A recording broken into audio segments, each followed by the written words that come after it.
Don't let the grass grow under your feet, as we're going to be breaking brand new ground. Whether you have one small houseplant or acres of land, you're gardening. Excuse me. Ah! Isn't that a great thing? Getting your hands all dirty and growing things, it's so exciting. Well, we'll be talking about how to make your plants look the best that they possibly could. Don't beat around the bush. For whatever's on your gardening mind, join me here on Things Green.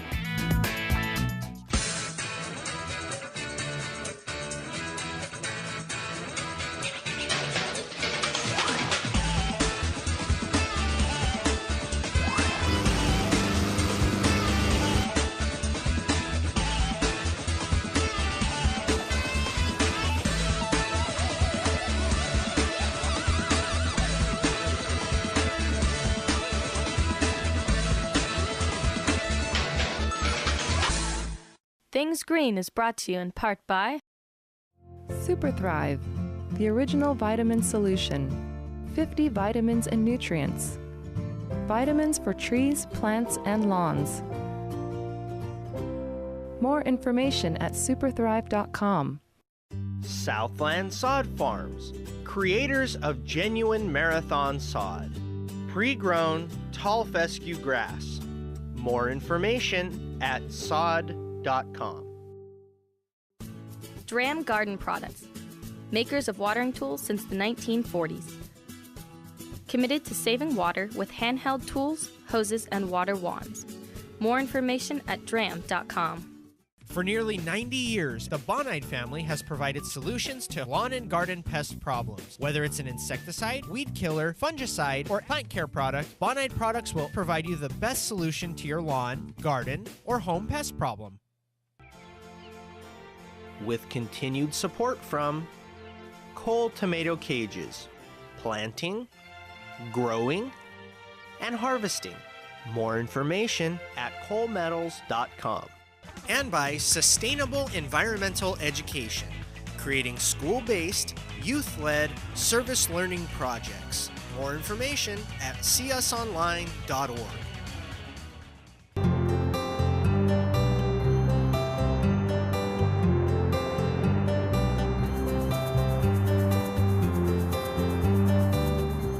I came to your park over here when we were doing a different film shoot. Became so enamored with it. This is a really neat place. It is. This is the Patty Bonowitz demonstration garden. And we created it ourselves about, I guess, 7 years ago now. It was just a grassy knoll, and we would play volleyball sometimes. But then the group kind of aged out of volleyball, and then we just mowed it, and that was not a good idea. The drought came, and we said we have to do something better. But we wanted to do something bigger than just a demonstration garden. We wanted really a teachable, interactive facility so people could come and say, I like that vegetable garden, or I like that butterfly garden, or I'm completely about succulents. They could pick and choose. We also made this a wildlife haven. And so this is a certified wildlife haven here right in the middle of urban Riverside. This is just really crazy. I love the idea that we are we have the sounds and the sights of everything. We've got a freeway that's over there buzzing by 100 miles an hour. We've got a train that's going to obviously come and disturb some of us. So. But the neat thing about it is we're like in this protected sanctuary. It is, and it's a protected sanctuary for birds and other critters. And people. And people. And people too. So let's take a little walk over here and kind of see what exactly we have going on, because it's pretty exciting. I like the idea that the first thing that we do is that we come across this California native garden here. We wanted to be true to ourselves. And, we talk about California being in a drought. The fact is, California is always pretty dry. If you're a Californian, you should know how to use water as if it were precious, because it is precious in California. So California natives are already adapted to thrive with just a little bit of water once they are established. We think that's a really easy way to go. Work with Mother Nature. And they're beautiful, they flower, they feed butterflies and birds, and we love them. And one thing that I have to make very clear when we're talking about this type of native garden, actually this actually holds true for all natives, regardless of the state that you're in and that you're watching us in right now. Native gardens typically in the summertime they're not very pretty. That's right. Because they go dormant. We don't think of plants going dormant in the summertime, do we? If you're in Southern California, summertime's a good time to go dormant. That's the harshest time of the year. Exactly. And it doesn't rain. Well, you blink your eyes, they're definitely going to be there. Now, one thing that I'm really enjoying about this is the fact that you have a whole lot of fun dynamics here that include things like the compost and such. That right there is really exciting. Well, this is a teaching garden. It's a demonstration garden. So we have an exhibit to show people how to compost. You know, people aren't born knowing how to compost, so we wanted to show them that. We're also celebrating our 3 mission areas that we do here. This is a point where our neighborhood and others can interact with what we do at SAWPA. So we run a brine line. You're going to hear a little bit more about that. We have icons in this garden that celebrate what we do. We do conflict resolution and long-range planning. We have a round table that celebrates that, and one of the 4 horsemen of the apocalypse that represents our one water, one watershed planning process. Well, with that, how about if we go over there and start looking at that brine area, huh? I think that's going to be really cool. You know what also I think is actually kind of awesome is the fact that you're incorporating some things that are really awesome here. First and foremost, you don't have any real straight edge defined stuff. It's very natural looking. Exactly. And you're just taking an, I don't want to say that it's just piled on because it's a designed pile. The way you make your river rock come over here. We wanted it to look natural. We live in the middle of an urban hardscape. Not a lot looks very natural here. We wanted this to be a special island of nature. Yeah. You know, the best part about this is that every single element that you have in here, people can incorporate in your own home. You can incorporate it in your business, and you don't have to do all of this. Pick just little tiny pieces out, get rid of your existing landscape, or even extend your landscape to do this kind of stuff. Exactly. This is available we try to make it very accessible and modular. So if you want to just experiment with a little corner, that works. If you want to do something of a larger scale, that works too. You know what's really cool is that once you start doing all these little things, it just keeps on growing and growing and growing. So you've decided to go organic in the yard and garden. Alright, but be prepared to spend more time pulling, digging, and chopping out weeds. In fact, there's a saying, what a person needs in gardening is a cast iron back with a hinge on it. Ouch! The trick to controlling weeds organically in the yard and garden is to knock the weeds out before they get more than an inch tall. When taking that approach, it won't feel like work, it'll feel like tinkering. Jim, Rich. I keep on wanting to call him Jim. Rich, how you doing? Nick, doing great. Nice to meet you. Thank you very much for Welcome to our garden here. Well, thank you very much. Hey, when the first time that I came to this garden, Celeste actually was the one who pointed something out to me that I never knew existed. I am from this area. I was born and raised here in Southern California. Riverside is almost like a second home to me. You have this brine thing going on. What's up with that? Right, so salinity management or management of salt is really, really critical to the watershed to maintain water quality in the groundwater basins. We have a long history here of irrigating agricultural crops, citrus in particular, and that leaves salt in the ground, which migrates down into the groundwater basin. So we have a tool or a facility to export salts back to the ocean where it belongs, and that's called the Inland Empire Brine Line. Okay, now what we're looking over at my immediate left, your immediate right, is I don't know, explain it to me. It looks like a sewer line, but it's all gooped up in there. This is one of the highlights of our garden, a piece of pipe. Obviously, I'm impartial to it, but this is a piece of the actual brine line that we had to remove because it was filled with scale. Sometimes when there's too much salts, it's unstable and a scale will form in the pipe. We have to do routine cleaning, and here we didn't catch our routine cleaning in time before it got into a very hard state. Okay, now when this routine cleaning comes about, is this just like a giant Roto-Rooter thing like they do with when you have your home all clogged up in sewer, or is it a It's little bit similar to that. It takes some water on a hose, high pressure, and then it rotates some pieces of chain, which actually beats on the scale and knocks it off. Oh, okay. And there's usually no damage to the pipe when that happens? Usually, that's the plan. Yeah, that's the plan. Now, what type of material is this This pipe is made a of? plastic pipe. Okay. Now, are all the pipes made out of that? No, we actually have all the major pipe materials. We have clay. Okay. And we actually have a sample in our garden here of a clay pipe. Yeah, I'm checking this thing out over here. This is actually pretty amazing, and it's a whole lot larger than the pipe that we just saw over there. I mean, That's right. Clay is not as strong a material, and so it's actually much thicker than the plastic because the plastic is stronger. Now, I remember when I was in grammar school, they used to have these big old pipes, little section of them, so we could play them. Is this the same type of? Same type clay pipe's been around for many years, and it's non-corrosive. It stays the way it is for many years. Now, I did work with this one time where my mother actually has clay pipe, sewer pipe, and it was only like a 3-inch pipe or something like that. I had a hard time cutting through it. It is strong, and because it is so thick, and it has been widely used for laterals to serve homes, and then mainline sewers like we have here. This is about a 42-inch diameter pipe. Whoa. So here at the garden, you see examples of where you have this fake river, if you may. The water gives the impression that there's water, and it's going from one area to another area. How many miles of this pipe do we have that is moving this salt brine out? We have over 90 miles of pipeline. There's 4 separate fingers. One goes up to the city of Yucaipa, one to the city of Chino, one to the city of Riverside here, and then one down to Lake Elsinore. And you know where all this stuff is at? We do. We do have to keep track of that so we can maintain the pipe and mark it when somebody wants to come over and dig holes around the pipe. So is this an example where you see in the middle of the street, you have those sewer pipe things like that, and then one of them is dedicated for yours?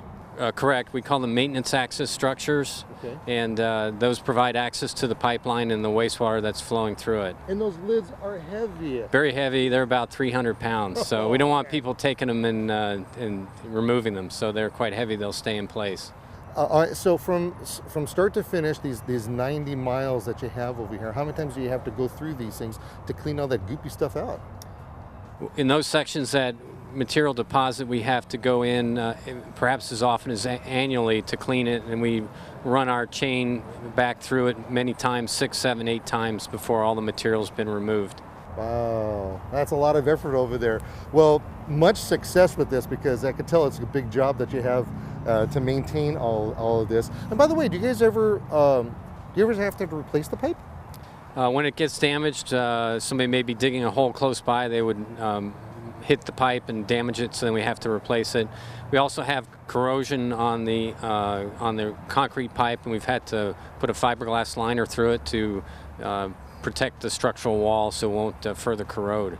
And because this place is open for the public to come, they can actually come over here and check all this out, and there's a lot of reading to be done too. Sure is. This is the highlight of the garden for me, having pieces of pipe and reading material so you can learn about the brine line and how we manage salts in the watershed. Talking selfishly, I love it. I will. Thanks a lot. I really appreciate you being here with us today.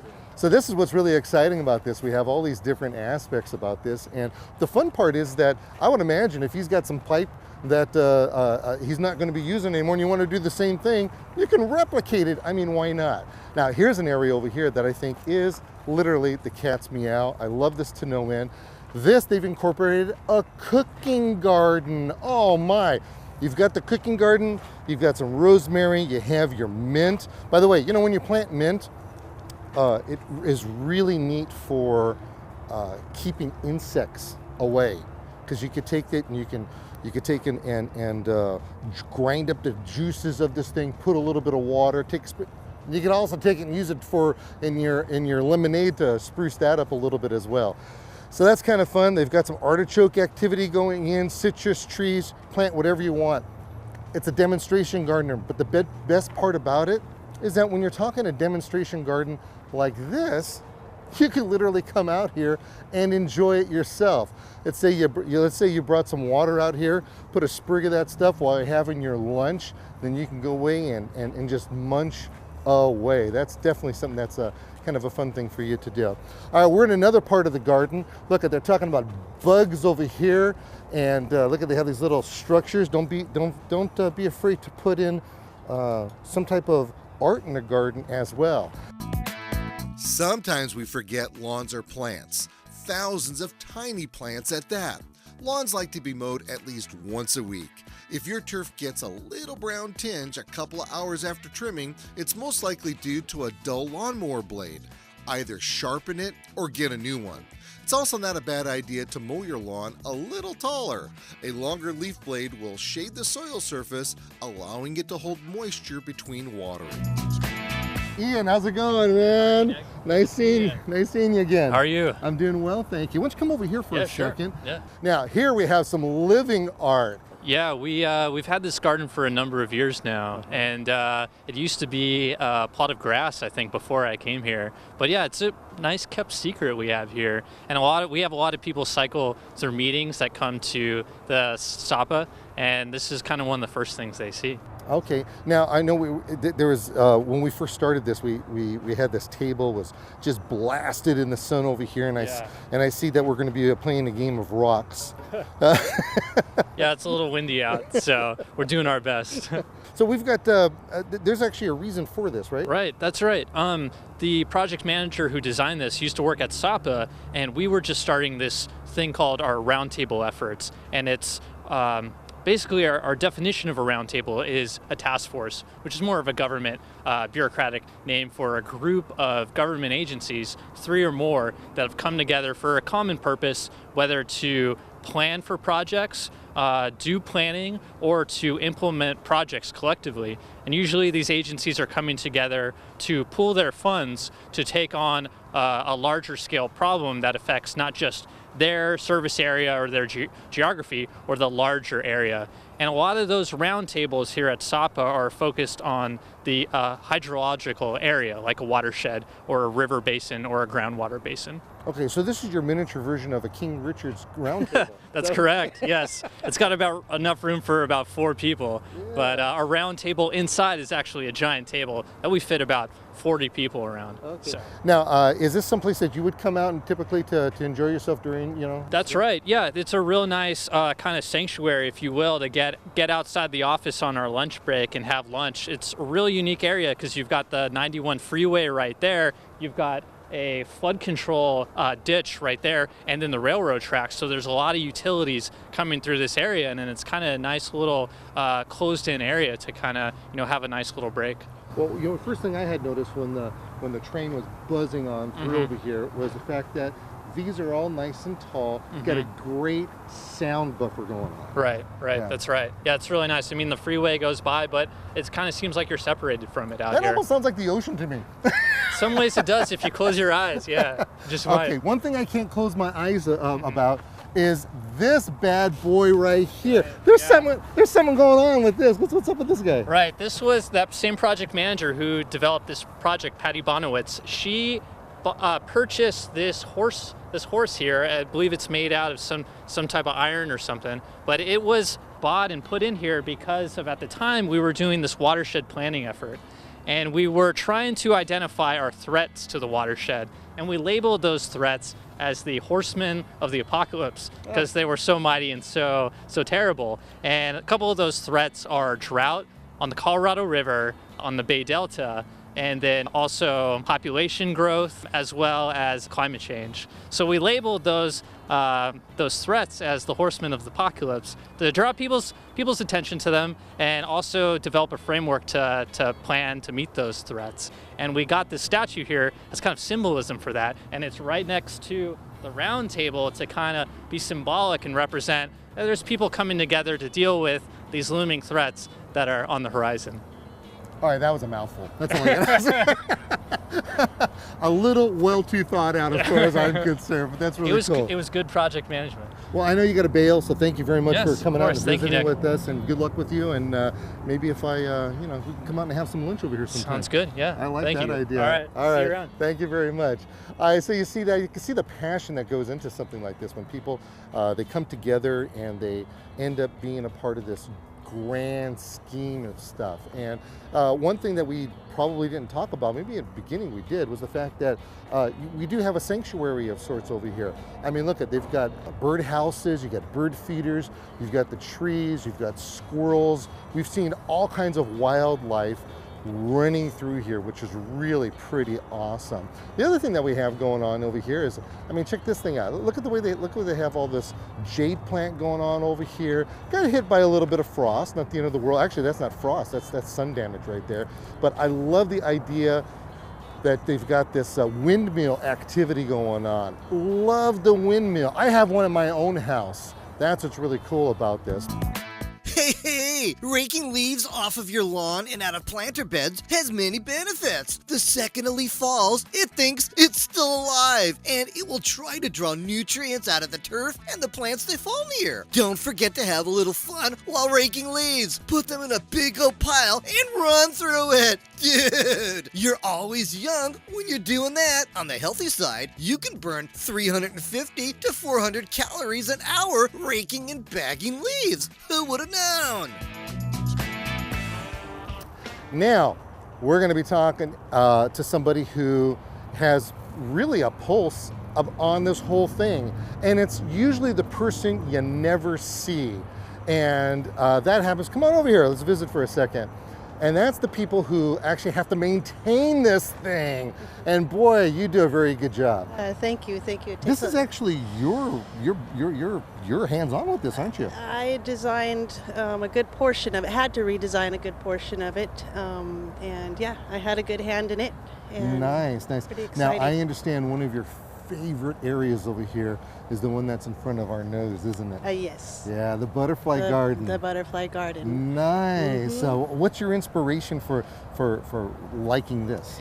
Inspiration for me is the nature, bringing the hummingbirds in, bringing the butterflies in. So it's more than the butterflies. Oh yes, the hummingbirds love this. The butterfly love it. So we brought in some hosts, which is your mallow and your butterfly bush. They're not only hosts, but they're also feeders. So you will always see them come back to the garden. Nice, I like that. You can actually see them when they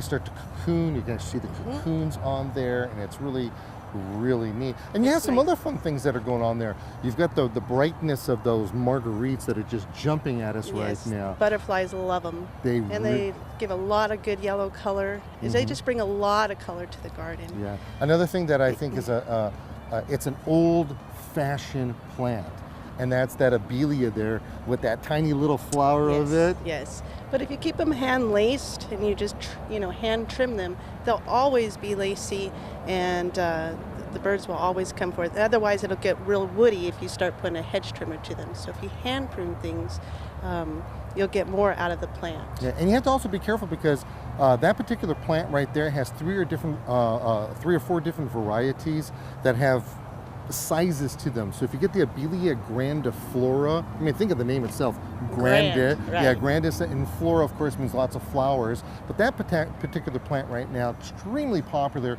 in the 1950s. Not that we're that old. Right. But they was really popular back then, and those will get 8 feet tall. But you can still maintain them that small if you wanted Correct. to. It's all maintenance. Yeah, so they have the white flower, the pink flowers. So the Ed Gaucheri, probably the most famous of all the abelias.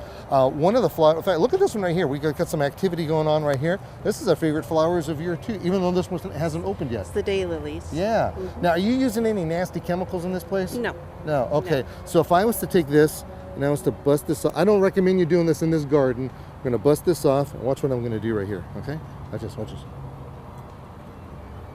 Did you know you could eat that? No. Yeah?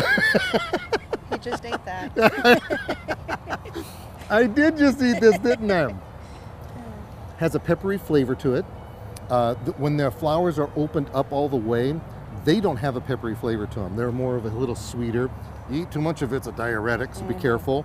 And you can actually take an open daylily and take some egg, whop it up, and then bread it and fry it. Wow. Oh, so good, it's ridiculous. Wow. So it's not only good for the butterflies over here, you got something going on for you too. Okay, it's good for you too. Indeed. Well, congratulations on being able to handle all this and to work it. And you're doing a really good job, so keep it up. Thank you. All right, thank you very much. Now, I've actually got a million other questions for her because there's a lot of maintenance things that run around. And Green waste is the material generated when you cut your lawn, trim shrubbery, and even vegetable kitchen scraps. Collect all the green waste you can to make your very own compost, which will rot and break down into a nutrient-fortified product that can be returned to the soil. If done correctly, composting should take 3 to 4 weeks, but you'll have to mix it daily and make sure it stays moist like a wrung-out sponge. And you'll know it's ready when it smells earthy. hey, Celeste, come on over here. Let's see what we got going on. So we got a pretty good tour of the place today. Did you enjoy our garden? I really did. There's so many different aspects to what you have going on over here. There's a lot of fun details from the people who actually had their hand in it from the beginning, all the way to those that are maintaining it at the same time. And Very interactive. Yeah, and the best part that I like about it is that there's still so much more growth that can happen as well. Right. Well, we've gone through one renovation. A lot of the things here originally, particularly now the really large cactus, came out of our employees' gardens, their own yards. Really? They brought their little pups, and now they're huge. Oh, can we walk over there real quick? Yeah, I like that idea. Incorporating, it makes it that much more personal when it comes out of their own gardens. Right. And you can see it flourish here. And then we tell that to our guests, and we say, take a pup, and you can start to populate your own garden. Nice. Be careful what you're going to be doing, because here you have these right here. Those are very edible as well. Absolutely. But I tell you, if you don't clean off those spines, they're going to get lodged in your mouth, and it's going to take you years to get them out. You have to flame them off on the stove. You do. That's fun. You've got a lot of different textures in the garden as well, from the smallest of the leaves to the biggest of the trees. Got this great oak that we're standing under there. So a lot of fun things over here. So I want to congratulate you on putting this all together and maintaining it as well. And the best part of it is that it's free to see. Absolutely. And we have elderly people who come in here and sit and rest and walk around. We have a group, like a neighborhood house group home for disabled adults. They come in here once a week. Nice. We've even had a wedding here. Is that right? Well, there you go, folks. You're going to want to contact them over here at SAWPA if you want to get married. I think that's what I'm hearing. Well, again, thank you very much for the tour, and it's really exciting. Thank you. So the question is that shall we pick some of these? Shall we have some for lunch? Yeah.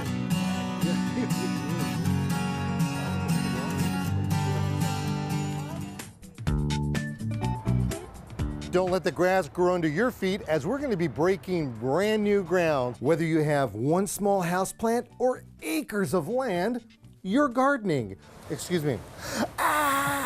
Isn't that a great thing? Getting your hands all dirty and growing things, it's so exciting.